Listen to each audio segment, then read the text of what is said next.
গরম পানি করেছি সেই পাতিলের উপরে চকলেটের বাটিটা রেখে চকলেটগুলো গুলিয়ে নিচ্ছি। আর আমি এই চকলেটগুলো খুব ভালোভাবে মিল করে নিচ্ছি, চকলেটের মধ্যে কোনো দানা নেই। এরপর একটি গ্লাসে পাইপে মোল নিয়ে নিচ্ছি। এবার আপনাদের দেখিয়ে দিচ্ছি কতটুকু পরিমাণে চকলেট নিতে হবে। মোলের প্রথম পার্টটা অর্ধেকেরও কম কিছু চকলেট নিয়েছি। আর এইভাবে ঢাকনাটা ঘুরিয়ে ঘুরিয়ে চকলেট দিয়ে পুরোটা ঢাকনা কভার করে নিতে হবে। চকলেট দিয়ে পারবেন।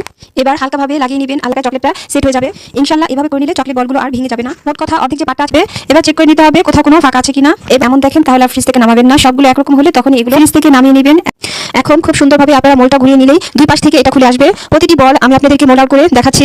এখন এইগুলোকে কোনো চাপাচাপি করতে হচ্ছে না, কোনো কষ্ট করতে হচ্ছে না, কেননা এখনো মোল থেকে খুব সুন্দরভাবে এই বলগুলো সরে আছে। আর 4 নম্বর বলটা খুব ভালোভাবে খোলার পর হবে। প্রতিটা চকলেটের বল আমি মোল আউট করে নিয়েছি। আর এই বলগুলো বানাতেও আমার অনেক বেশি ভালো লাগে। এই চকলেটের বলগুলো দিয়ে আমি আপনাদের খুব তাড়াতাড়ি কেক ডেকোরেশন করে দেখাবো ইনশাল্লাহ। তবে তার আগে দেখাবো কিভাবে এই চকলেট বলগুলোকে আরো সুন্দর, আকর্ষণীয় এবং স্বর্ণের বলের মতো করে দেখাবেন। আজ একটা কথা এখনো বলা হয়নি, আপনারা যারা নতুন এসেছেন আমার চ্যানেলে প্লিজ আমার চ্যানেলটি সাবস্ক্রাইব করে ফেলুন, পাশে থাকা বেল বাটনটা একটি ক্লিক করে ফেলুন। ভিডিওটি ভালো লাগলে অবশ্যই একটি লাইক দিয়ে দিবেন।